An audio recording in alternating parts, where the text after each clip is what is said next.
Bom dia. Bom dia a todos e a todas as pessoas presentes na nossa sala virtual. Sejam bem-vindos a mais uma manhã de atividades dos nossos eventos. Hoje estamos aqui para a palestra Políticas na Educação, a importância da autonomia nos institutos federais, palestra que faz parte da primeira semana de ciências do IF Baiano, campus Itapetinga. É com muito prazer que vamos hoje passar esse tempinho refletindo um pouco sobre a importância da autonomia dos institutos federais de educação. Os institutos federais de educação que foram criados com a proposta de trazer uma educação emancipatória, de trazer educação pública, gratuita e de qualidade, especialmente para o interior dos estados, aqueles locais que dificilmente tinham acesso a uma educação pública, uma educação federal, uma educação com a proposta dos institutos federais, onde trabalha com triplé, ensino, pesquisa e educação, ensino, pesquisa e extensão. E é com muito prazer que hoje nós vamos poder falar para os nossos alunos, para os nossos servidores e para toda a comunidade de modo geral que vem hoje ouvir-nos aqui nesta manhã. Sejam todos bem-vindos e bem-vindas. E para nós começarmos a nossa manhã, eu gostaria de convidar o professor Ricardo Russell Brandão Cavalcante, que hoje irá abrilhantar a nossa manhã, abrindo de modo especial as atividades da nossa semana, primeira semana de ciências do IF Baiano Campus Itapetinga. Professor Ricardo, seja bem-vindo, ainda que de modo virtual, sinta-se abraçado por este momento, gostaríamos de estar no mundo presencial. Gratidão pela oportunidade de estar aqui hoje pela manhã. Eu que agradeço. Posso começar? Só um minuto. Então, eu já vou passar para você, só vou fazer... Desculpa. Não, quebrando só um pouquinho. É só apresentar, gostaria, antes da gente começar, amanhã é toda sua, antes da gente passar a sala toda para você, gostaria só de falar um pouquinho, apresentar o professor Ricardo. Professor Ricardo faz parte da rede federal, então acho que isso é muito importante quando a gente vem falar de autonomia dos institutos, alguém que é realmente da rede federal, que é dos institutos, e que não vai falar para a gente apenas enquanto estudioso do tema, mas alguém que vive a realidade dos institutos, não é, Ricardo? E nesse momento onde a gente vive tantas mudanças, tantas perdas de direito, começando lá desde a BNCC, que para mim é um marco muito referencial em relação a talvez essa autonomia dos institutos. Então, a gente vai falar aí hoje, professor Ricardo, graduado em Direito pela Faculdade de Direito de Olinda, especialista, dentre outras especializações, em Ciência Política pela Faculdade ProMinas, mestre em Direito, Processo e Cidadania pela Universidade Católica de Pernambuco e doutorando em Ciências Jurídicas Públicas pela Universidade do Minho, Braga, Portugal. É professor efetivo de Ciências Jurídicas do Instituto Federal de Educação, Ciência e Tecnologia de Pernambuco, IFPE, defensor público federal de primeira categoria e atuante perante o Tribunal Federal da 5ª Região, Pernambuco. Dentre outras coisas, o professor é autor de livros, como A Realização da Arbitragem pela Defensoria Pública da União, pela CRV 2020, coautor do livro Manual e Mediação da Defensoria Pública, e, além disso, possui capítulos e livros também publicados na área de Defensoria Pública, políticas públicas. Ricardo, mais uma vez, seja bem-vindo. A sala é sua. No final, a gente retoma aí para os comentários e perguntas. Com você aí, fique à vontade. Obrigada. Ok. Muito obrigado, Vera, pelas palavras, e de antemão eu agradeço imensamente o convite de estar aqui no IF Baiano, esse link feito com um amigo querido, que é o professor Tássio Moreno. A gente trabalhou junto no campus do Cabo de Santo Agostinho, aqui do IFPE, E, enfim, depois cada um tomou um caminho. Eu mudei de campus ainda por aqui pelo IFPL, mudou de IFE, mas, enfim, estamos todos na rede federal de ensino, somos todos, como a professora Vera bem falou, a pedagoga Vera bem falou, somos todos membros desse Instituto Federal, somos todos servidores públicos dos institutos federais da rede federal de ensino, o que para mim é uma grande satisfação, porque ter virado professor do Instituto Federal de Pernambuco, ter entrado na rede federal de ensino, mudou por completo a minha vida, a minha visão de mundo, e eu me tornei uma pessoa, no meu ponto de vista, muito melhor do que eu era antes desse casamento com os institutos federais. Então, para mim é um prazer estar aqui, porque aqui eu estou em casa, né? O Instituto Federal Baiano também é minha casa, assim como todos os institutos federais, pois somos todos uma grande família que completa essa rede federal de ensino, que me entusiasma bastante. Como o Vera falou, eu estou aqui dentro e sou um entusiasta desse sistema federal representado pelos institutos federais, e é por isso que eu tenho procurado cada vez mais estudar e publicar também, enfim, artigos e capítulos de livro falando sobre os institutos federais, porque realmente é algo, para mim, fantástico e espetacular. E foi por isso que eu escolhi esse tema de hoje. Quando se pensou em falar em políticas públicas, eu pensei logo em falar nas políticas públicas envolvendo educação, envolvendo a rede federal de ensino. E já entrando propriamente no tema da conversa de hoje, quando nós falamos em política pública de educação, nós pensamos imediatamente em quem é o responsável por fazer essas políticas públicas, quem é o responsável por trazer as diretrizes da educação nacional. E, de antemão, vem logo na nossa mente o Ministério da Educação, o MEC. O MEC, ele é, sim, o grande responsável pelas principais diretrizes da educação. Naturalmente, devendo seguir sempre a Constituição da República, que fala do direito à educação como um direito fundamental de todo cidadão, devendo seguir também a LDB, que é a Lei de Diretrizes e Bases da Educação Nacional. Então, são, dentre outras leis, como, por exemplo, as que criam o próprio Instituto Federal e a carreira de professor EBTT, que é o professor do ensino básico, técnico e tecnológico, que somos nós, que é uma carreira diferente da carreira do magistério federal, daqueles professores que estão na Universidade Federal.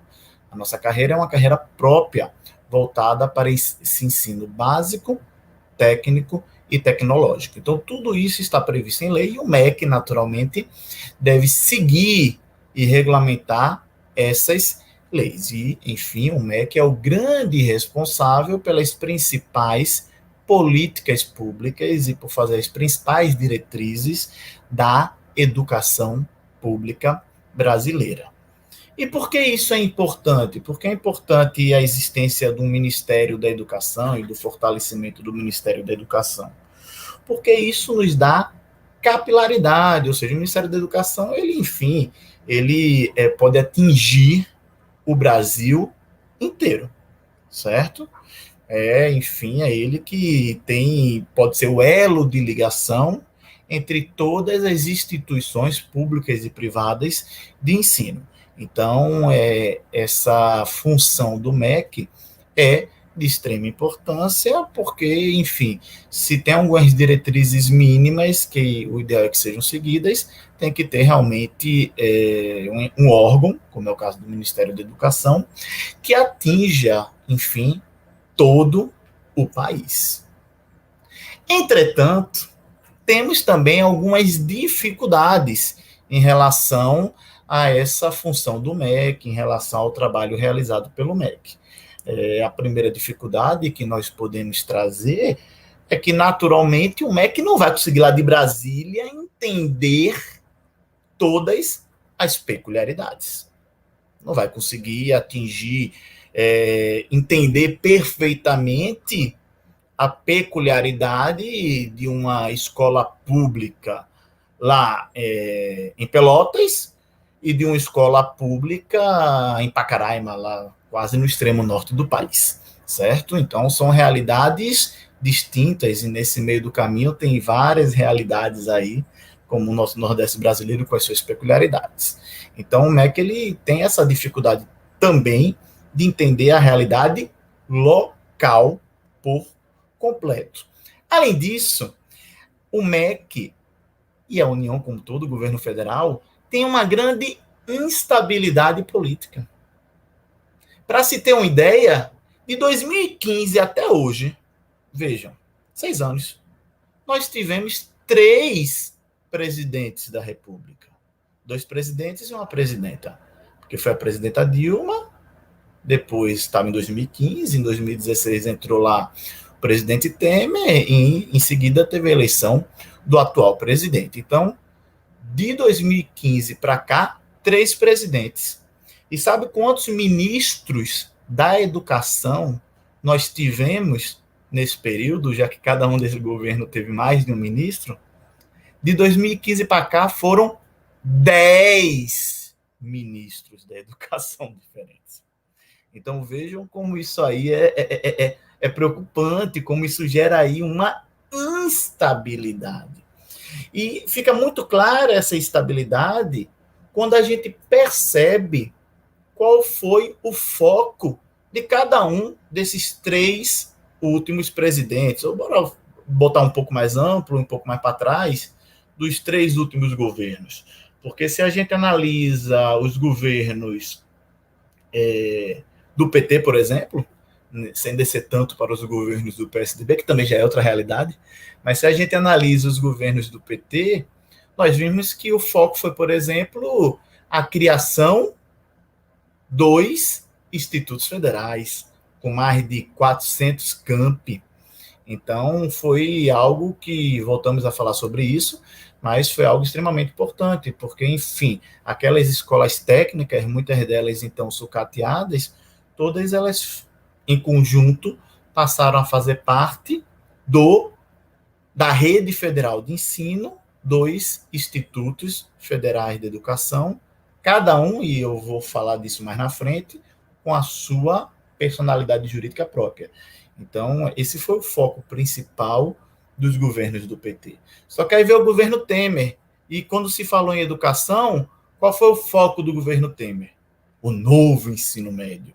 Então, já deu aí um foco diferente, trouxe esse novo ensino médio, tirando algumas matérias que eram mais tradicionais, ou tentando tirar algumas matérias que eram mais tradicionais, e por aí vai. E, enfim, veio o atual governo federal, que nitidamente tem um olhar mais carinhoso para a rede privada do que para a rede pública.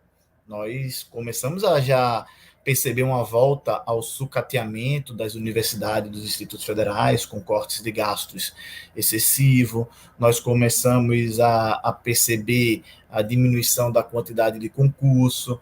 Nós começamos a ver que se parou a criação de novos campos, ou diminuiu significativamente. Então, aquela preocupação que existia com a rede federal de ensino, ela hoje já não existe mais. É realmente um governo muito voltado para a rede privada.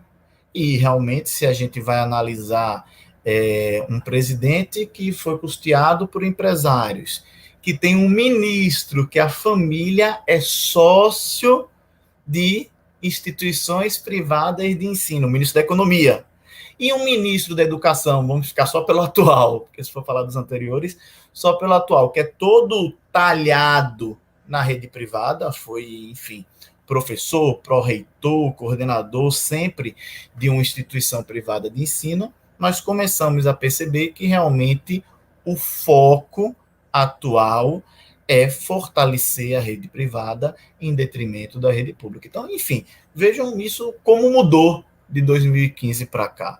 Então, isso aí é muito preocupante e é por causa disso que nós temos que valorizar esse tema aqui principal que eu quero conversar com vocês, que é a autonomia dos institutos federais. Vejam, quando nós falamos em administração pública, existe um conceito de administração pública direta, que são os entes políticos, União, Estado, municípios e Distrito Federal. São os entes políticos, são pessoas jurídicas de direito público, são os principais integrantes da administração pública e que integram a administração pública direta, certo? Esses integrantes da administração pública direta, eles têm os seus órgãos, que são, enfim, partes deles que realizam um serviço público de forma especializada, mas que, enfim, estão dentro daquele todo. É o caso do Ministério da Educação. O Ministério da Educação é um órgão da União. Então, quando o Ministério da Educação age, quem age é a União. Se você tem um problema com o Ministério da Educação e quer entrar com ação jurídica contra o Ministério da Educação, você não entra contra o Ministério da Educação. Você entra contra a União, porque o Ministério da Educação é um órgão da União. Está dentro lá da administração direta porque faz parte da União, que nem a Secretaria do Estado, Secretaria da Educação do Estado, é um órgão do Estado. A Secretaria da Educação do município é um órgão do município, certo? Agora, saindo desse conceito de administração direta, existe o conceito de administração indireta, que são outras pessoas jurídicas, certo? Outras pessoas jurídicas com personalidade jurídica própria e que integram a administração pública no conceito amplo da palavra. Por isso que é a administração pública indireta. Então, são as pessoas jurídicas que não são entes políticos, mas, enfim, também são administração pública. Então, entre alguns conceitos que eu não vou aprofundar aqui, mas que vocês já ouviram falar, que é autarquia, fundação pública, empresa pública, sociedade de economia mista. Todas essas são pessoas jurídicas próprias, que não se confundem com os entes políticos. Então, vejam, o INSS é uma autarquia que é responsável por cuidar da Previdência. O INSS, ele não se confunde com a União. É uma pessoa jurídica à parte. A mesma coisa acontece com o IBAMA, a mesma coisa acontece com o INCRA. A FUNAI é uma fundação pública, também é uma pessoa jurídica própria. O Banco do Brasil é uma sociedade de economia mista, uma pessoa jurídica própria. A Caixa Econômica Federal é uma empresa pública, uma pessoa jurídica própria. Então, quando vocês querem entrar com ação contra essas pessoas jurídicas, o INSS, o IBAMA, a Caixa, enfim, todas elas, você vai entrar com ação contra elas. Então, você pediu uma aposentadoria para o INSS. O INSS negou a sua aposentadoria. Você vai entrar com ação contra o INSS, não contra a União. Por quê? Porque o INSS é uma autarquia que tem uma personalidade jurídica própria. E como é que dá o controle da União, por exemplo, em relação a essas pessoas jurídicas do âmbito federal, como o INSS? Esse controle é um controle que decorre de uma hierarquia? Não, porque não existe hierarquia. Não existe hierarquia entre o INSS, entre o IBAMA, entre o Banco do Brasil, entre, enfim, todas essas pessoas jurídicas que eu falei. Não existe hierarquia dentre eles e a União. A União não manda no INSS, no IBAMA, no Banco do Brasil e por aí vai, certo? Existe um controle, podemos dizer que é um controle meramente finalístico, só analisar se eles estão cumprindo o seu fim. O INSS, realmente, se fizer outra coisa que não é previdência, a União pode intervir.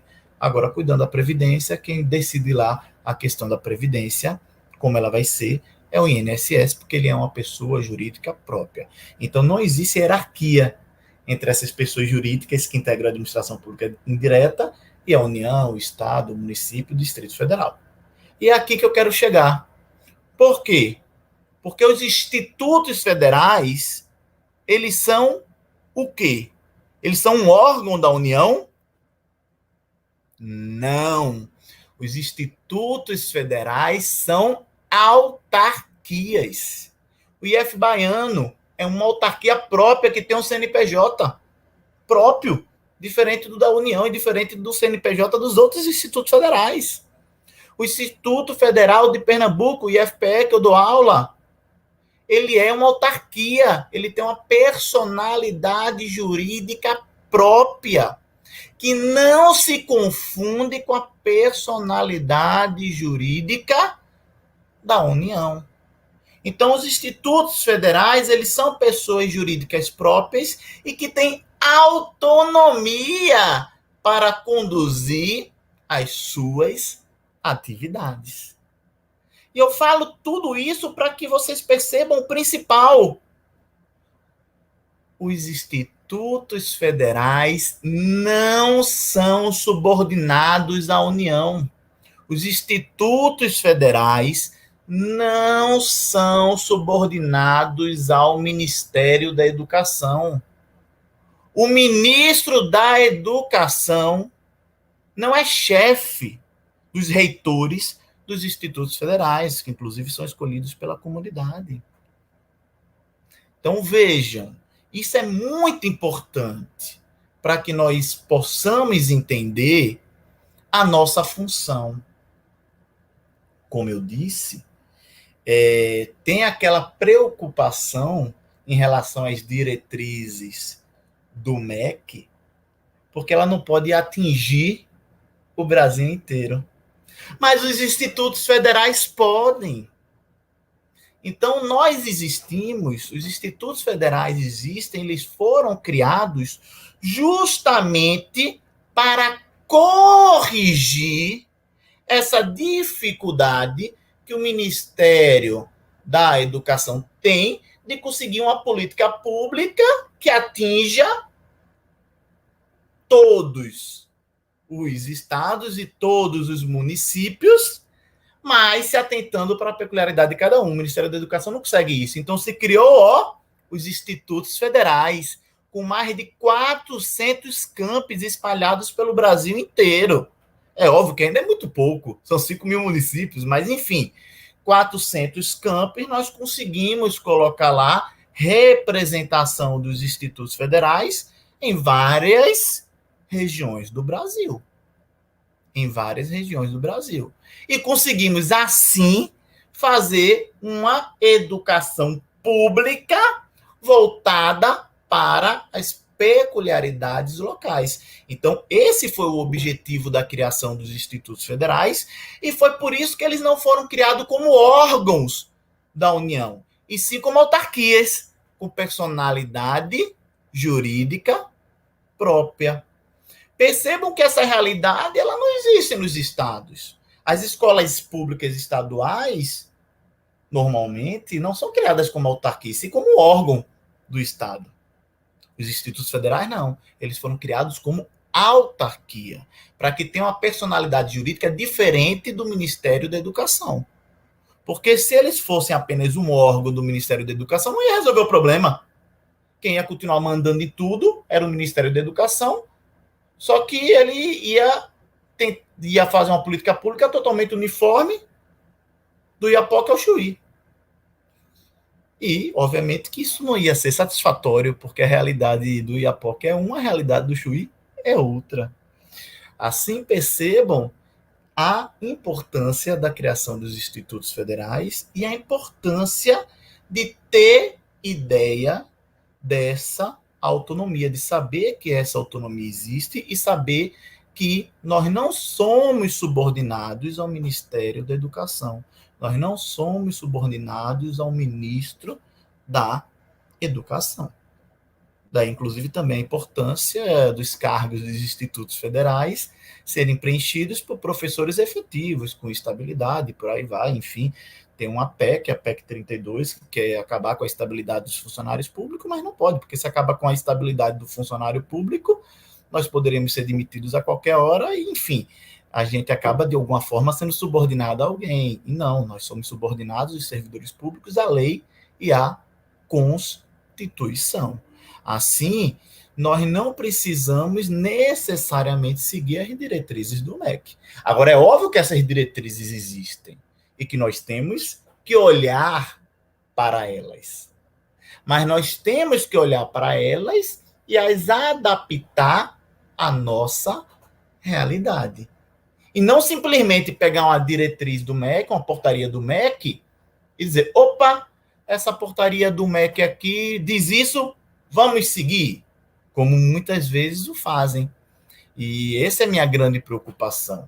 Minha grande preocupação é que existe uma cultura nos institutos federais de receberem as portarias do Ministério da Educação como determinações, quando, na verdade, elas devem ser recebidas como mera recomendações, que nós vamos analisar e podemos simplesmente não seguir, naturalmente, de forma fundamentada. Vem uma portaria lá do MEC dizendo, olha, é para ser assim, assim, assim. A gente, opa, beleza, isso se encaixa na nossa realidade. Vamos seguir? Opa, isso não se encaixa na nossa realidade por causa disso, disso e disso. Então, não vamos seguir. Perceberam?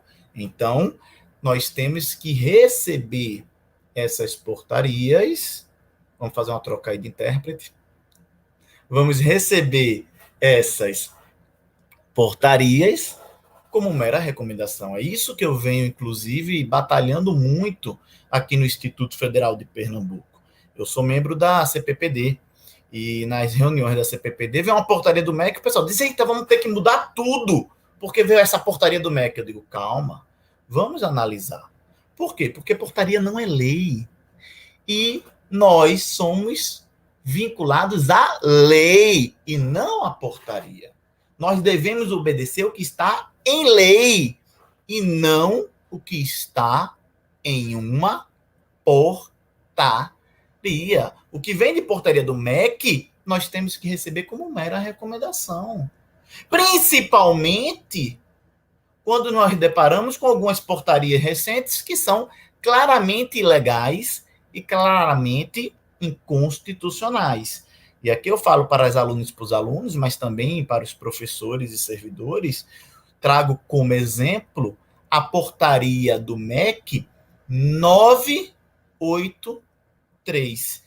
Ela é uma portaria claramente ilegal e claramente inconstitucional, porque ela traz uma carga horária mínima que fere os princípios para os professores, que fere o princípio constitucional da realidade, da razoabilidade e da proporcionalidade. Não é razoável, não é proporcional à carga horária prevista mínima naquela portaria, na mencionada portaria 983. Além disso, ela traz uma carga horária que inviabiliza a realização da pesquisa e da extensão.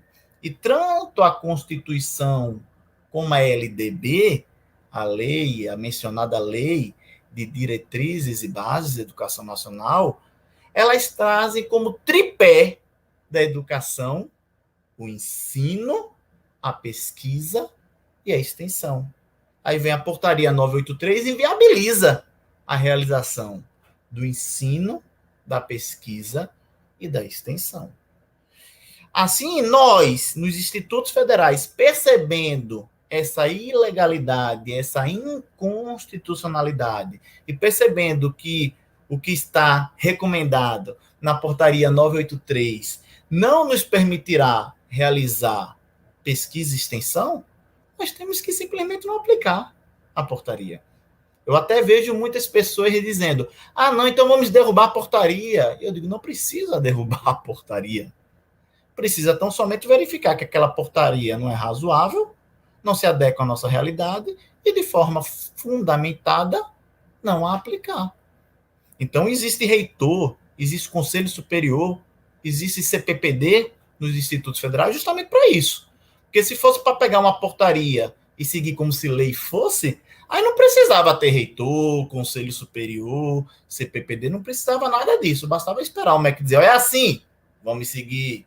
É assim, vamos seguir. E não é dessa forma. Então, nós temos que mudar essa cultura dos institutos federais de subordinação ao MEC e de subordinação ao ministro da Educação, ao Ministério da Educação. Essa subordinação não existe. Nós somos servidores públicos efetivos e não comissionados, e que fazemos parte de uma instituição, cada professor da sua instituição, autônoma, com personalidade jurídica própria e que não se confunde com a personalidade jurídica da União.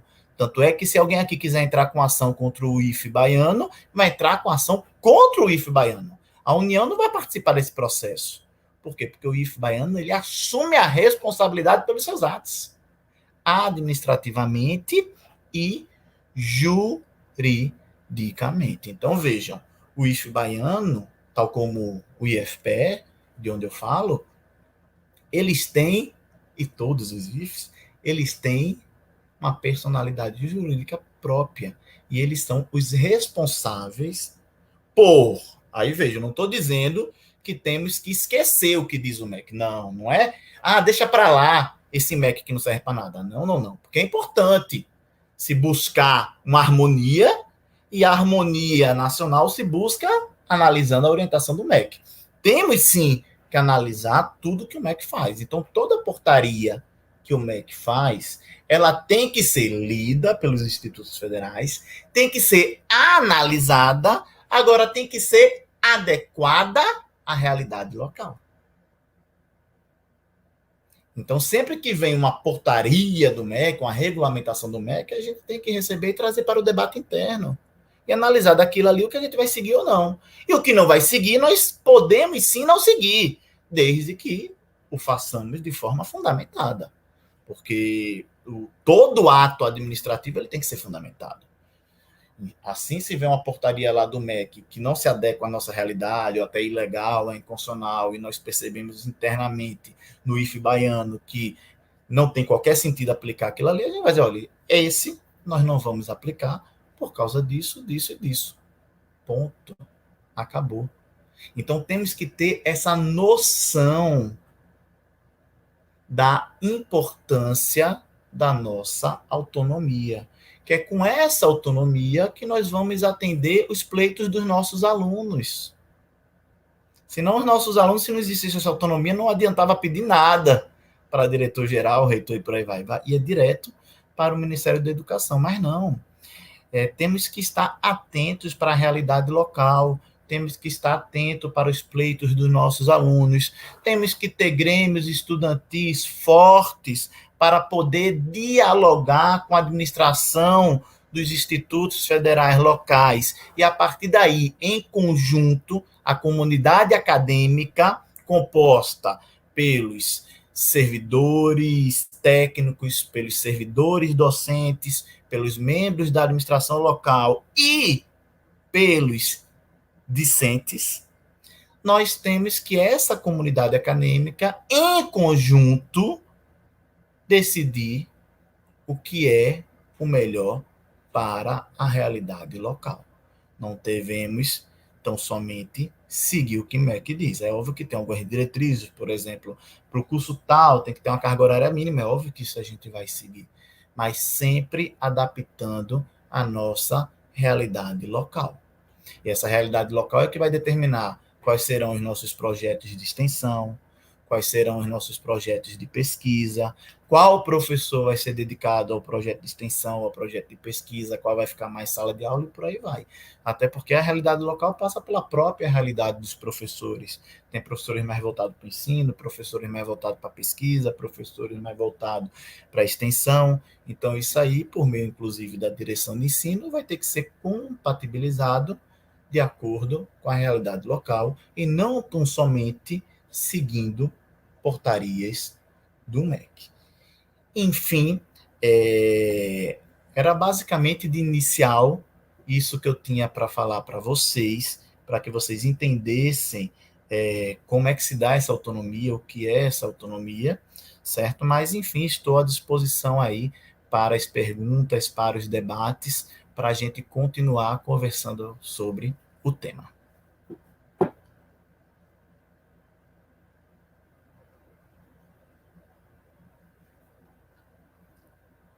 Passo aí para a professora Vera, né? Tu coloca ela, Tássio. Pronto. Os delays da transmissão remota, Ricardo. Sim, sim. Ricardo, assim, acho que eu falo que eu estou aqui como mediadora, mas tentando ser parcial, porque a sua fala, enquanto alguém que é da área de estudos de políticas educacionais, me deixa aqui encantada com sua fala e com muitas reflexões, né? Acho que você traz uma discussão e, como eu falei no início, da importância de alguém que fala, do lugar de fala, de alguém que vive a realidade dos institutos federais. Então, acho que isso é fundamental quando a gente vem fazer esse debate hoje. E eu fui tentando aqui, estou tentando acompanhar as perguntas, mas assim, tentando ver os comentários, mas tentando trazer, antes que, e aí já colocar para os internautas que nos acompanham, fique à vontade para já ir colocando as perguntas, os comentários, enquanto os comentários não vão, o pessoal vai colocando, eu queria já ir tentando trazer algumas provocações para você, para que a gente possa aí, acho que nós temos ainda acho que uns 20 minutos, a gente passaríamos a manhã inteira aqui, eu acho que ouvindo, e assim, a sua fala, ela traz para a gente, enquanto servidores, enquanto alunos, enquanto comunidade realmente externa que faz parte, e assim, nós aqui do campus Itapetinga, a gente tem uma abrangência, o nosso campus ele está no território de identidade composto por 13 municípios, e nós recebemos alunos de diversos municípios que compõem esse território de identidade. Então, como que essa sua fala ela é importante e esclarecedora para a gente em muitas questões que a gente recebe às vezes no dia a dia. Por que o IFE não é igual ao Estado? Por exemplo, uma questão agora, e assim, acho que você trouxe uma fala muito importante quando você traz essa questão da autonomia e da reflexão que nós, claro, nós não devemos seguir, usar uma palavra, as determinações do MEC, porque nós somos uma autarquia, mas devemos segui-las como orientação. E nessa pandemia, por exemplo, acredito que vocês aí no Instituto Federal de Pernambuco também têm passado por isso. Por que o Estado já voltou? Por que as escolas particulares já voltaram? Por que os municípios já retornaram e o IFE baiano ainda não? Então, acho que essa sua fala, quando você traz essa reflexão, que não somos, que somos uma autarquia, que temos que seguir as diretrizes, claro, do MEC, mas temos que analisar as nossas particularidades. Isso é uma fala muito importante que você traz para a gente. Eu acho que talvez ouvir um pouquinho, gostaria até de ouvir um pouco de você sobre isso, né, sobre essa importância, ou seja, esses desafios que a gente passa agora. Por que os institutos federais não seguem exatamente por que o Estado já voltou, por exemplo, aqui no estado da Bahia. O estado da Bahia retornou desde o mês de agosto, as escolas particulares também. E por que o IFE baiano ainda não voltou? Então, acho que essa sua fala traz justamente, e acho que um pouquinho mais aí ouvir de você essa reflexão, justamente reforçando, né, isso que você trouxe dessa nossa autonomia. Sim, Vera, isso aqui me faz lembrar uma fala de uma amiga minha, professora da rede privada, de uma faculdade privada, e ela fez o seguinte comentário comigo uma vez. Quando começou a pandemia, na mesma semana, a faculdade que eu dava aula passou para o modelo remoto e nós continuamos dando aula da mesma forma, não atrasou semestre, não atrasou férias, não atrasou nada. E isso não aconteceu nas universidades federais, nos institutos federais e por aí vai. Essa foi a fala dela.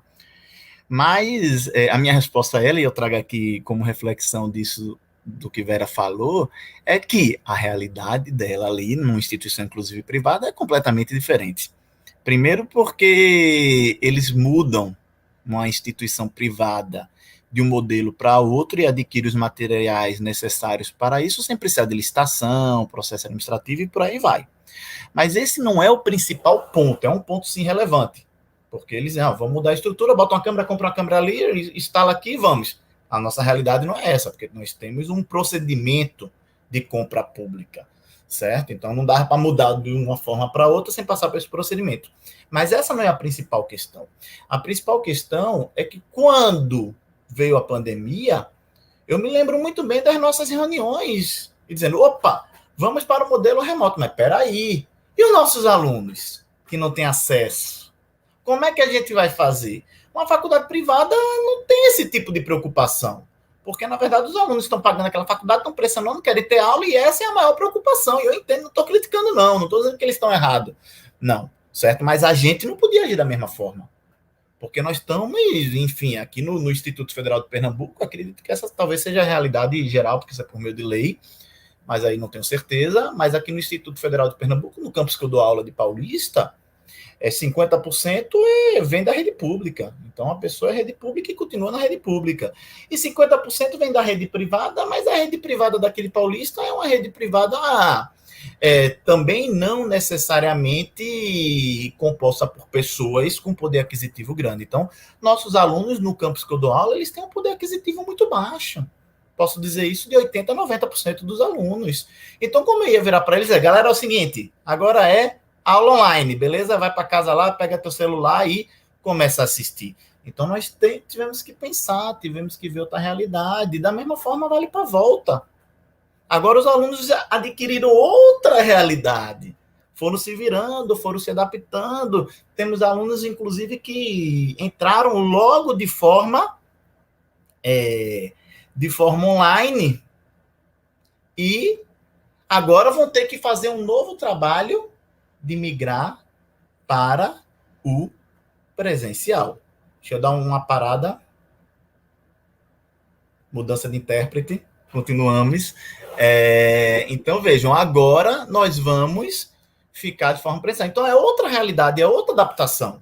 Então, nós temos que fazer isso com parcimônia, com certeza de que todos vão voltar com segurança, com certeza de que todas as normas sanitárias vão ser tomadas e que tem que assumir esse ônus.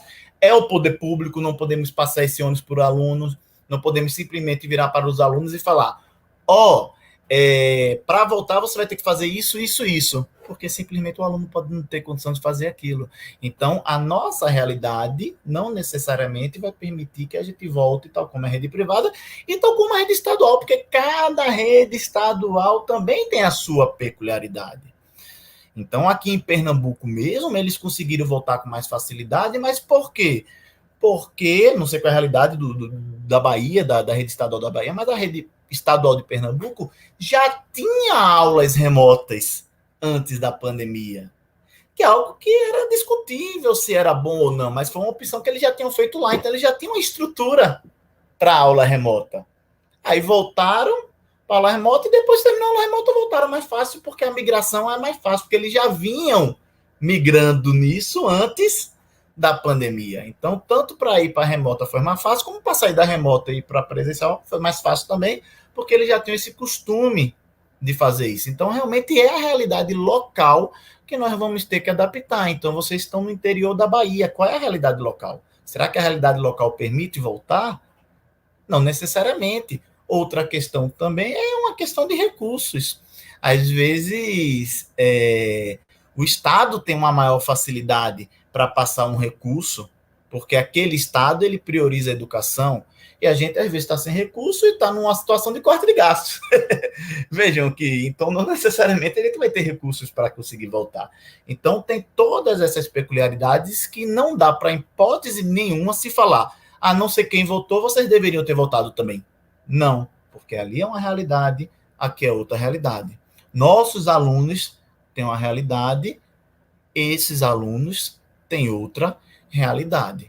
Porque tem uma tendência até para se pensar que a rede federal tem mais recursos que a rede municipal. Não necessariamente. Não necessariamente. Sempre vai depender da realidade. Então, aqui mesmo, onde eu moro, aqui perto, tem uma escola pública municipal. E qual é o perfil dessa escola pública municipal? A maior parte dos alunos, eu conversando com a diretora de lá em certa ocasião, a diretora me disse que, em um evento de educação, que a realidade deles são alunos que já estiveram na rede privada e não tiveram condições de pagar, e agora estão na rede pública. Então, são pessoas com poder aquisitivo maior, veja que interessante. Rede pública, mas um poder aquisitivo muito melhor do que os meus alunos lá de Paulista, do IFP Paulista. Então, é óbvio que isso tudo é levado em consideração. Aí ela diz, e essa escola aqui da gente tem um apoio de não sei quem, a igreja aqui do lado ajuda, e por aí vai, enfim. Depende sempre da peculiaridade local. Então, é por isso que é importante ter essa autonomia e é importante entender que não dá para comparar cada realidade. Não dá para dizer, a escola tal, pública ou privada votou, vocês deveriam votar também. Não é exatamente assim, porque nós temos que fazer o recorte de acordo com a peculiaridade de cada região e de cada instituição. Com certeza, Ricardo. Eu acho que justamente seguindo essa sua fala, nós temos um comentário de Caio aqui, onde ele traz justamente super importante para esse tema para ser abordado. Agradeço por aprimorar ainda mais essa questão. E aí nós temos uma pergunta, temos um comentário, eu vou passar para uma pergunta do professor Evaldo para você. O Valdo traz, eis uma realidade e legalidade que todos os reitores e gestores deveriam tomar e seguir ao pé da letra, ou seja, no sentido, quando você estava com a fala justamente da autonomia e falando exatamente da 983, ou seja, essa discussão para um caso público que não é servidor aí, é uma legislação, que traz justamente a regulamentação da carga horária docente, então algo que é uma grande discussão, então muito complexa sobre isso, de seguir, e quando você trouxe a fala, eu concordo plenamente no sentido que ela fere totalmente o ideal do tripé do ensino, pesquisa e extensão, que é a proposta original dos institutos, que é quando você coloca uma carga horária lá em cima, você fere totalmente. Claro que tem as particularidades de cada um se identificar mais com o ensino, pesquisa ou extensão, mas você fere essa proposta, porque você acaba forçando o professor ele ficar somente dentro da sala de aula, só com o ensino. E você tira o direito do aluno de ter no ensino médio a proposta dos institutos, que é justamente ensino, a pesquisa e extensão, que nós fomos ver lá, na maioria de nós que somos hoje servidores, na universidade. E nós temos o nosso estudante com este direito no ensino médio. Então, essa regulamentação, ela fere justamente isso, Então, acho que é um comentário de Evaldo muito importante. E Evaldo traz, Ricardo, uma pergunta onde ele coloca que no atual cenário que vemos e vivemos, uma constante chantagem orçamentária atrelada ao atendimento das portarias. Como e quais os remédios jurídicos para este enfrentamento? Perfeito. Em relação ao comentário inicial dos dois, que foi complementado por Vera,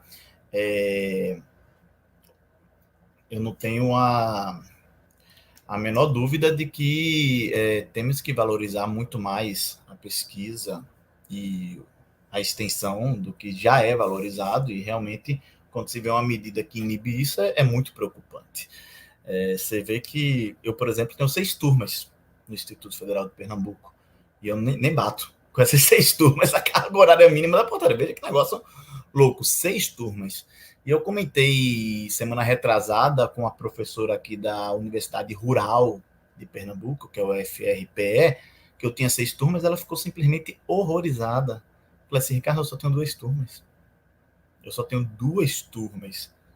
E semestre sim, semestre não, mais uma terceira na pós-graduação. Como é que você dá conta de 6 turmas? Pois é, dá conta e a galera tá achando pouco.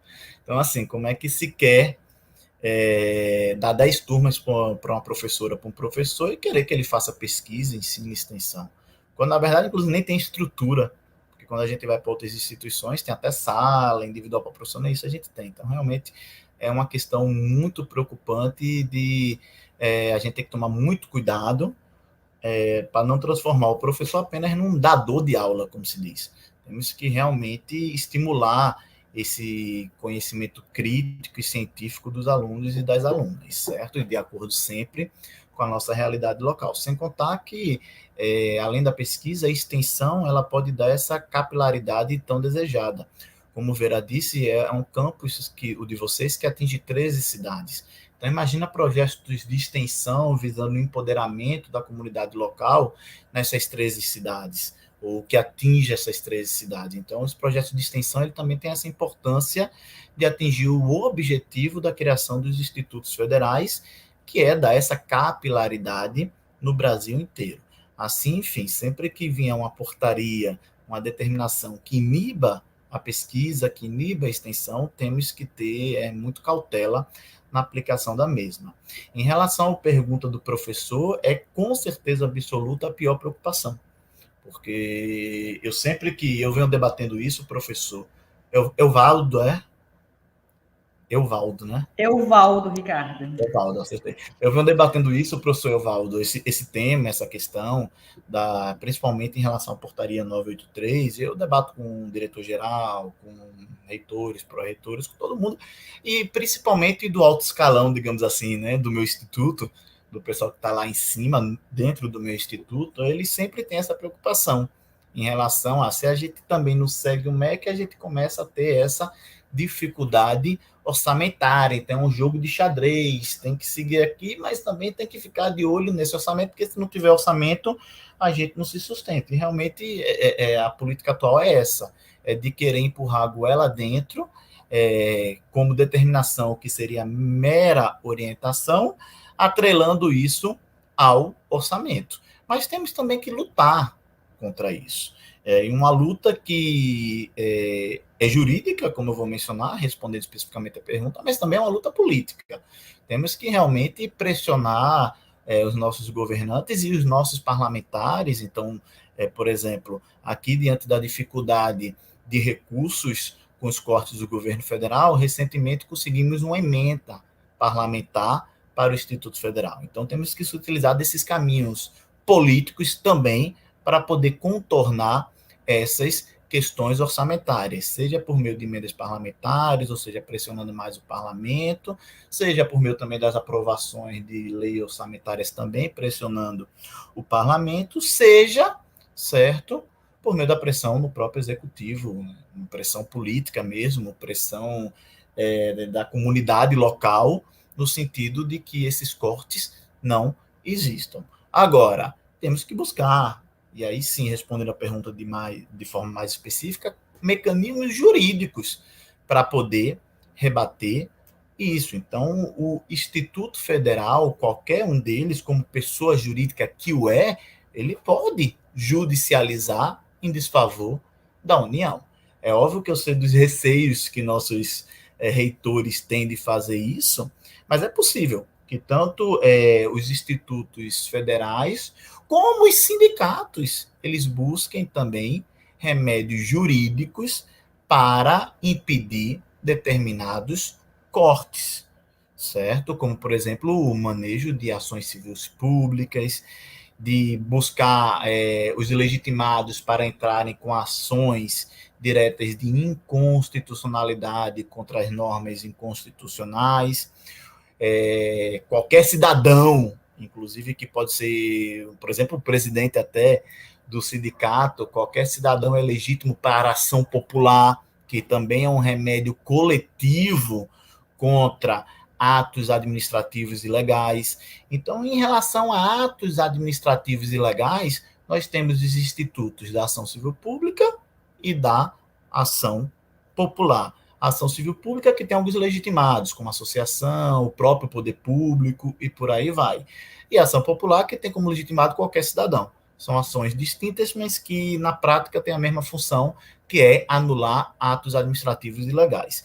E quando estamos falando de uma norma, seja ela primária, como a lei, ou secundária, como essas portarias, também tem sempre os mecanismos aí das ações de inconstitucionalidade, que tem alguns legitimados, mas que nós podemos os procurar para que eles entrem com essas ações, como, por exemplo, o Ministério Público Federal, certo? O Procurador-Geral da República.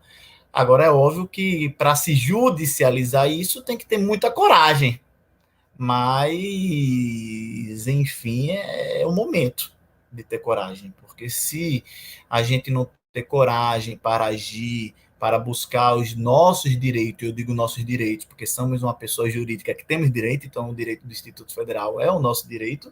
Se nós não tivermos coragem para tomar nossas decisões e, quando for preciso, judicializar, nós vamos acabar sucumbindo, porque realmente a luta é grande. Se a gente for deixando que nos engulam apenas na expectativa de receber orçamento, e for deixando que eles façam o que quiserem, uma hora ou outra nós vamos acabar. Então, realmente é um momento de ter coragem, de bater o pé, de fazer valer a nossa autonomia. Porque quando os institutos federais foram criados há mais de 10 anos, eles poderiam ter sido criados como órgãos, sem personalidade jurídica. Por que eles foram criados como institutos federais, autarquias com personalidade jurídica? Porque se sabia que os governos mudam. Então, nós tínhamos que ter essa autonomia para conseguir sobreviver diante das mudanças de políticas públicas. Foi por isso que se criou os institutos federais como autarquias. Agora, se a gente não faz valer essa autonomia, se a gente apenas se submete, então o objetivo da nossa criação acaba realmente se esvaziando. Então, enfim, além dos mecanismos políticos, que, repito, é um principal caminho para evitar esses cortes abusivos e a vinculação do cumprimento da portaria ao recebimento de verba, de orçamento, nós temos, enfim, também esses mecanismos aí jurídicos das ações coletivas, principalmente a ação civil pública e a ação popular. Oi, Ricardo. Bela reflexão, muito importante, né? E aí eu acho que, tentando acompanhar aqui, tem alguns comentários no chat, né, falando justamente do cuidado desse retorno, como ele é necessário. Acreditamos, sim, que esse retorno ele é necessário, mas como que esse retorno ele tem que ser feito com cuidado, com as medidas de segurança. E assim, muitos comentários no chat, justamente que este retorno ele tem gerado alguns aumento de casos, né? Então, algumas instituições precisando suspender a aula. Então, assim, a gente tem esses comentários, como isso é importante, essa reflexão, né? Mas tentando aproveitar um pouquinho mais você aqui para uma... Oi? Pode aproveitar. Sei que nosso tempo está indo aqui, mas, assim, entro dentro dessa sua... Esperar a troca de intérprete. Pronto, o Alexandre já está na tela. Sobre você trazendo, Ricardo, essa reflexão da importância da luta, né, da judicialização, da busca, e eu acho que a gente tem um exemplo aí que foi a questão da aprovação da reforma do ensino médio, né? A Lei 13.415, e eu assim, eu acho que faltou, talvez, aí a nós, enquanto servidores, mais movimentação, talvez mais judicialização, realmente. Eu acho que teve movimento, sim, mas, infelizmente, foi-se vendida para a população como a propaganda de margarina, família feliz, que seria a solução para a educação. E a gente vê na reflexão que isso fere, a reforma do ensino médio, ela fere. Nós temos aí em 2022, né, o marco da legislação para colocar para a reforma do ensino médio, aí ela está iniciando realmente, assim, várias instituições já vêm com esse processo de transição, inclusive os institutos já se trabalharam nisso, mas a gente tem como legal mesmo a partir de 2022, finalizando 2024, e eu queria ouvir um pouco de você aí, sobre essa questão da reforma do ensino médio, ou seja, como que os institutos podem enfrentar? Sabemos que a redução de carga horária já tivemos, e aí principalmente as áreas do núcleo comum, as humanas, foram prejudicadas com essa redução de carga horária para ajustar aquela carga horária máxima. Mas como que os institutos podem, né, dentro dessa perspectiva de enfrentamento da autonomia, de realmente não precisar se ajustar aos itinerários formativos, né, como se vem, e aí a gente tem uma série de outras questões dentro da reforma do ensino médio, que foi, acho que, exatamente essa quebra de autonomia. Como que os institutos podem se valer dessa autonomia para não entrar no notório saber, não entrar nos itinerários formativos, e que a gente consiga manter dentro dos nossos cursos, dos nossos projetos pedagógicos, um pouco dessa autonomia de manter a nossa matriz curricular. Aí eu queria ouvir um pouquinho essa reflexão, que eu acho que é algo bem importante para a nossa autonomia. Sim, sim. Perfeito. De antemão, eu acho que, em relação à reforma do ensino médio, nós falhamos, tá? Eu digo nós, que eu me incluo, porque eu vejo que nós deixamos isso ir acontecendo. Na verdade, eu entendo que o país vivia um momento muito difícil, certo? E dentro dessa realidade que eu falei aí, de 3 presidentes nos últimos 6 anos, de trocas de presidentes, inclusive de forma muito traumática, vamos dizer assim, para não utilizar outros termos que eu prefiro. Então, isso nos colocou num estado de choque, e foi justamente quando veio essa mudança no ensino médio e nós não conseguimos fazer, no meu ponto de vista, um movimento adequado. Eu mesmo me insiro disso. Porque, por exemplo, nos últimos anos ou nos últimos meses, quiçá, eu mesmo venho como professor procurando debater tema após tema. Então, por exemplo, eu tenho um artigo escrito sobre a portaria 983. Depois eu posso até colocar aqui no chat, aí vocês podem até replicar no YouTube. Quando o Vera for falar de novo, eu puxo aqui e coloco. Eu tenho outro artigo falando já sobre a divisão dos IFs, que é outra discussão que está em pauta, e só pode acontecer também por meio de lei. Então, assim, cada tema que vem acontecendo agora, que atinge os nossos institutos federais, eu venho discutindo isso academicamente. Mas eu mesmo não fiz essa discussão em relação ao novo ensino médio, porque eu estava naquela fase de, nossa, né? A gente está apanhando tanto aqui que a gente ficou meio no estado, e eu percebo que essa foi uma realidade local. Percebo como a questão da divisão dos institutos federais, que foi a mais recente, como foi debatida de forma firme, com os conselhos superiores se unindo e se manifestando, e por aí vai. Da mesma forma, a portaria 983, eu acho que a gente poderia ter ido melhor, mas houve sim um debate e continua existindo. Mas o novo ensino médio, a gente ainda, né, não tinha aquela força. Eu acho que a gente ainda vinha acostumado com o nosso crescimento, com as coisas positivas ali, campus sendo criado para cá, campus sendo criado para lá, professores conseguindo virar dedicação exclusiva, servidores sendo nomeados, técnicos de tudo que é área, e a gente ficando feliz, e de repente mudou tudo, e nós ficamos ali, aí foi quando veio essa questão do novo ensino médio. Então, nós falhamos politicamente e juridicamente, porque poderíamos sim ter pressionado mais, poderíamos sim ter produzido mais material acadêmico em desfavor dessa mudança muito radical. Poderíamos ter ido mais para as ruas para debater especificamente essa mudança. Então, falhamos politicamente, falhamos juridicamente, mas, enfim, ainda temos mecanismos para poder fazer uma política de redução de danos. Por quê? Porque nós temos ainda, primeiro, isso que eu venho falando aqui para vocês desde o começo da manhã de hoje, que é a nossa autonomia como pessoa jurídica que somos. E temos um plus, que eu ainda não mencionei, eu acho que agora é o momento mais adequado para eu falar, que é algo muito importante dentro desse tema de hoje, que é a nossa autonomia didático-científica, atrelada à nossa liberdade de cátedra. Então, nós ainda temos esse poder. Nós ainda temos o poder para determinar, essa matéria tem que ficar, essa carga horária é mais adequada. Então, nós temos, sim, essa autonomia didática científica para isso. É óbvio que tem algumas diretrizes traçadas, mínimas, que fica muito difícil a gente ir contra, porque também não dá para cada campus ser uma ilha.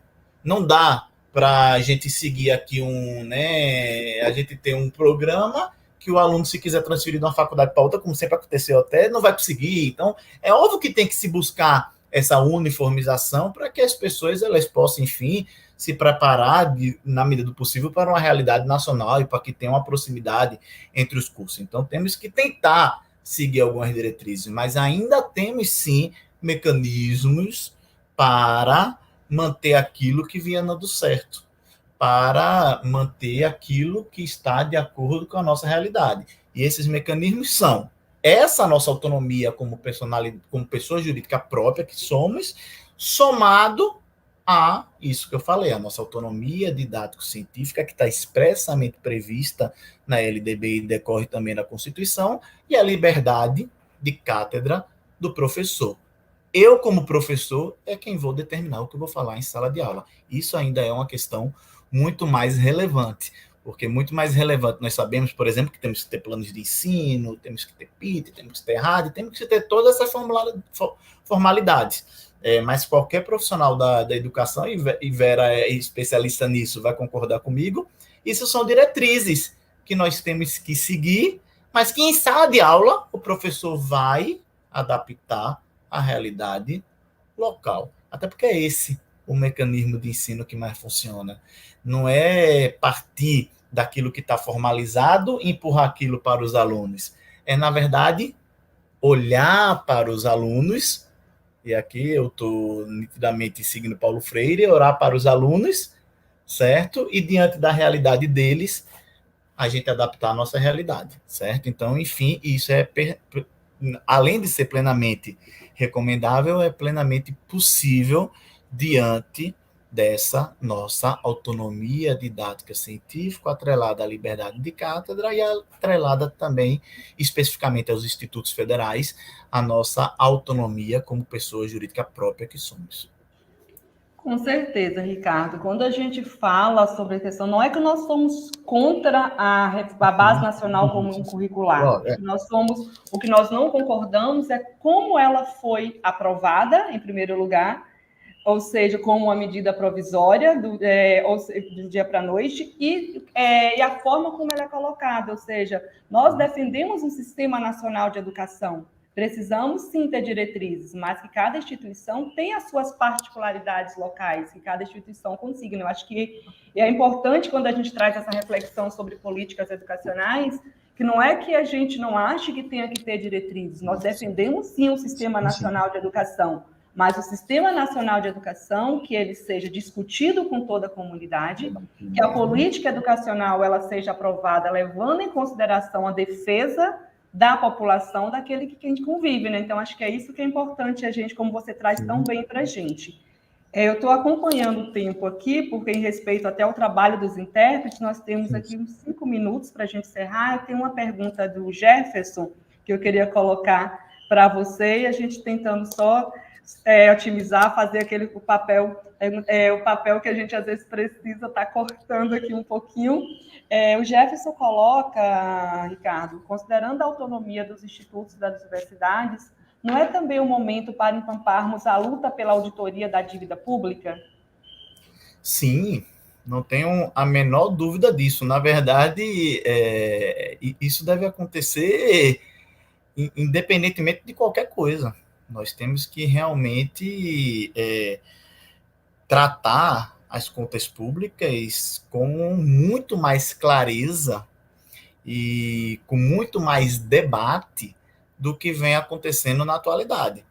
Isso entra também até na fala de Vera, no sentido de que o maior problema é efetivamente como as coisas são aprovadas. Isso vale perfeitamente para as contas públicas, como elas são feitas sem qualquer debate. A gente até tem isso em todas as esferas. A gente tem algumas experiências até em âmbitos locais, como as OPs, que são os orçamentos participativos, certo? Mas a realidade brasileira, principalmente no âmbito federal, é que essas contas públicas, o destino delas se dá de forma praticamente unilateral, ou seja, imposta pelo governo federal, e sem o devido controle de como esses dinheiros eles são utilizados, certo? O ideal, inclusive, era que, quando a gente fala em contas públicas, que efetivamente o destino das contas dos institutos federais ele já fosse pré-determinado para eles, né? Como, enfim, acontece até com outras instituições, como, por exemplo, o Ministério Público, o Poder Judiciário, que já tem lá um destino próprio daquelas verbas para eles. Era importante que para os institutos federais fosse dessa forma, mas isso aí é uma realidade muito longe de acontecer. Não vai acontecer. Mas que pelo menos as contas públicas elas sejam debatidas, que tenham a participação da comunidade e que elas sejam auditadas, isso aí era o mínimo que deveria acontecer, e principalmente quando nós falamos de instituições com personalidades jurídicas próprias, que deveriam realmente ter uma ciência melhor de como é feita essa distribuição, justamente para que não existisse aquela situação que existe de se vincular o cumprimento de portarias ilegais e inconstitucionais ao recebimento de verba pública. Isso deveria existir mecanismo para que não acontecesse. Até porque, enfim, é um desvio de finalidade. É um desvio de finalidade do uso de verba pública. Porque ainda que se diga, eu vou tirar essa verba de você para utilizar essa verba para outra coisa, é um desvio de finalidade. Porque quando uma verba ela tem um destino e é utilizado para outro, ainda que ambos os destinos sejam públicos, isso é pacífico no âmbito do direito financeiro e do direito administrativo, que é um desvio de finalidade, porque a verba ela tem que seguir não apenas o destino público, mas o seu destino público pré-determinado. Então, os autores de direito administrativo e de direito financeiro, todos eles falam isso, mas na prática a gente sabe que não é bem isso que acontece. Com certeza, Ricardo. E aí a gente já indo para nosso encerramento, para poder te passar para suas considerações finais, a gente tem uma reflexão muito importante quando você traz a questão da instabilidade, né? Ou seja, 10 ministros em tão pouco tempo, né? Isso mostra e como que isso é prejudicial para as políticas de modo geral, mas falando aqui em políticas educacionais, como que essa instabilidade, essa incerteza atrapalha, né? Ou seja, em meio a tudo isso, em meio a esses 10 ministros, quantas modificações nós não tivemos? Falamos da reforma do ensino médio, não teríamos tempo aqui para falar da PEC 95 e como isso impactou a educação e como isso está impactando neste momento da pandemia, como esse congelamento de recursos. Então, assim, como que toda essa incerteza, e aí a gente vem, acho que talvez até nas suas considerações, deixar um pouquinho da reflexão, que o grande problema é que a gente tem muito políticas de governo, né? E não política de Estado, né? Então, acho que esse é o grande problema e talvez a nossa, falando especialmente da educação, como que muitas vezes somos movidos por políticas de governo, particularizando a política nacional, as diretrizes da nacional, e não como políticas de Estado, né? Então, acho que isso é a nossa grande dificuldade, a grande problema do Brasil. E na implementação, ou seja, temos aí o Plano Nacional de Educação 2014-2024, e como que tudo isso, né? Ou seja, temos um exemplo de uma política de governo, mas que foi sendo bombardeado e sucateado pelas políticas de governo que foram surgindo, né? Ou seja, uma política de Estado sendo aí sucateada pelas políticas de governo que viemos aí especialmente desde 2016, né? Então, acho que falando de autonomia, parar um pouquinho para a troca de intérprete. Acho que ele já está na tela. Então, como que isso, né, Ricardo? Acho que é o grande entrave para o avanço da educação pública gratuita de qualidade, com a proposta de uma educação emancipatória, que é o que os institutos trazem, né, como proposta. Então, assim, eu passo para você, para as suas considerações. Já gostaria desde já agradecer a participação dos intérpretes aí de Karine, Lília, José, que faz esse nosso momento aí inclusivo. Agradecer já a participação. Ricardo, contigo aí pelo nosso tempo e por respeito ao trabalho dos intérpretes aí, eu passo para as suas considerações aí finais. Lembrando que vamos ficar com um gostinho de quero mais. só respondendo, fazendo um comentário antes de eu fazer as considerações finais, inclusive até o próprio Tássio falou aí, o Tássio Moreno, o professor Tássio, meu amigo, que imagine se a gente não tivesse autonomia, o que seria de nós. E realmente essa instabilidade dos ministros da educação é muito preocupante, né? Porque é uma instabilidade de pessoas que, queiram ou não, estão ali comandando essas diretrizes nacionais e ainda por cima que são, enfim, eles sim são nitidamente agentes de governo, do governo, e não agentes de Estado. E ficam com essas mudanças, enfim, em excesso, porque realmente 10 ministros em 3 governos é algo, nossa, chocante. Né? Só no governo atual já se foram 4 ministros, né? 3 e um quebrado, né? Porque teve um que tentou lá e não assumiu.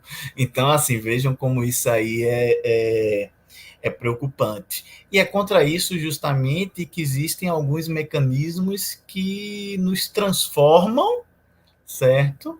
Que em agentes de Estado e não agente de governo. Nós aqui, no Instituto Federal, nós somos agentes do Estado e não agente do governo. É por isso que é importante, por exemplo, a gente combater já que a PEC, a emenda constitucional 95 já foi, com esses cortes excessivos de gastos, é hora de combater a PEC 32, que traz aí os cortes, que traz aí, na verdade, uma mudança da realidade do serviço público brasileiro, para que nós saiamos, para que a gente saia de uma realidade de servidores públicos estáveis para servidores públicos apadrinhados. Esse é o objetivo da PEC 32.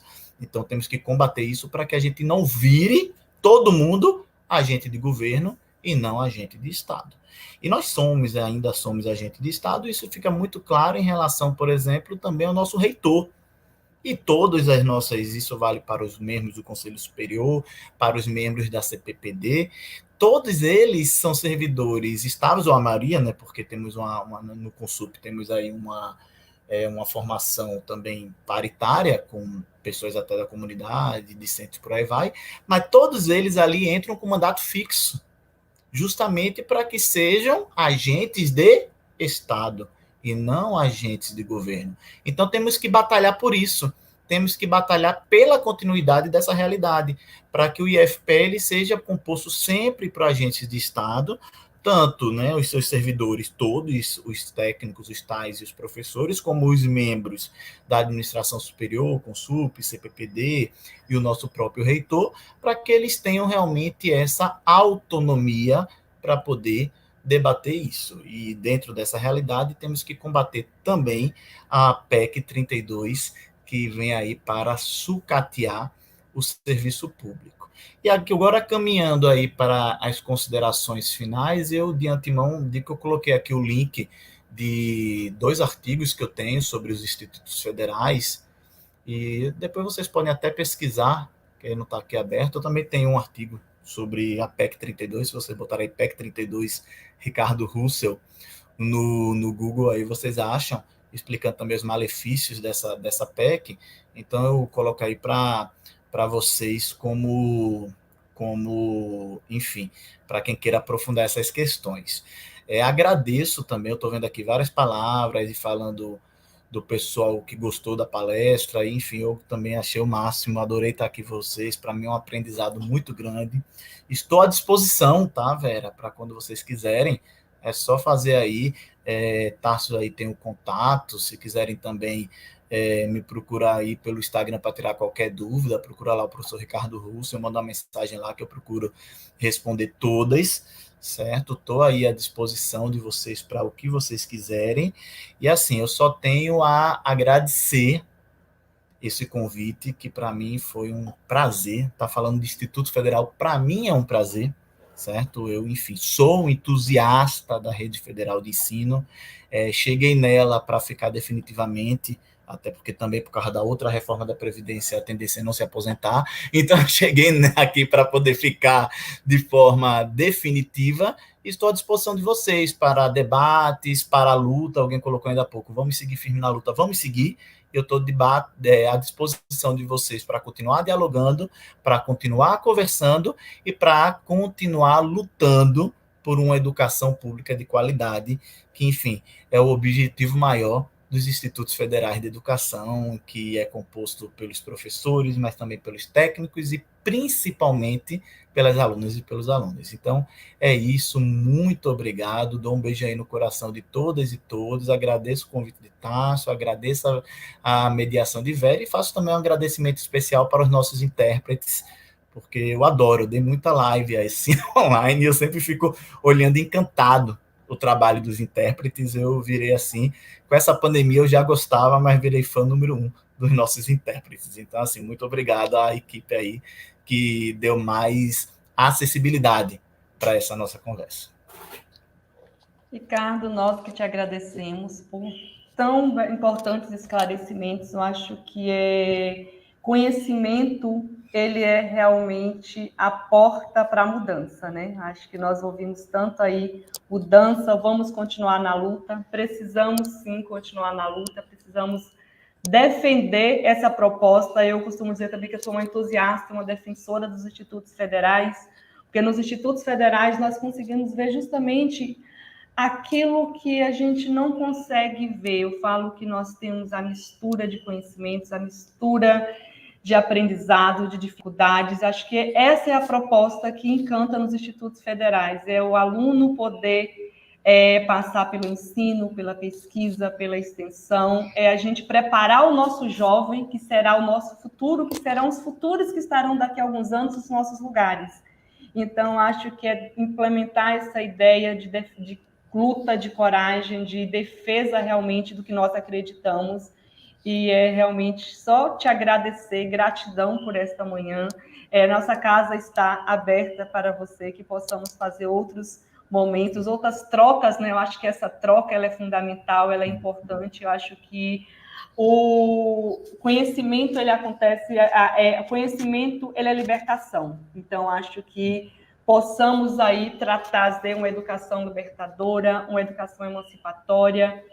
E eu acho que dentro dessa proposta os institutos falam tão bem com essa proposta onde a gente vem tentar dar lugar àqueles que sempre foram excluídos. Nós que temos um histórico de exclusão das classes menos favorecidas, das pessoas menos favorecidas, e para mim a proposta dos institutos é justamente isso, é trazer essa educação para o interior dos municípios, para aquela cidadezinha, possibilitar aquele aluno que jamais teria a oportunidade de uma educação na perspectiva dos institutos federais, se não fossem os institutos federais. Então, que lutemos por mais políticas de Estado, por mais políticas que possam realmente trazer essa educação no sentido da emancipação do sujeito, da redução das desigualdades sociais. E realmente é nesse sentido, obrigada a todos que estiveram conosco aí até este momento. Continuemos aí acompanhando o nosso evento, temos várias outras palestras, minicursos. Obrigada a todos, aos intérpretes. Ricardo, mais uma vez, gratidão, abraço a todos vocês. Bom dia para todos. Bom dia a todas e todos, um beijão no coração. Obrigado, velho. Nada, abraço. Abraço, tchau, tchau.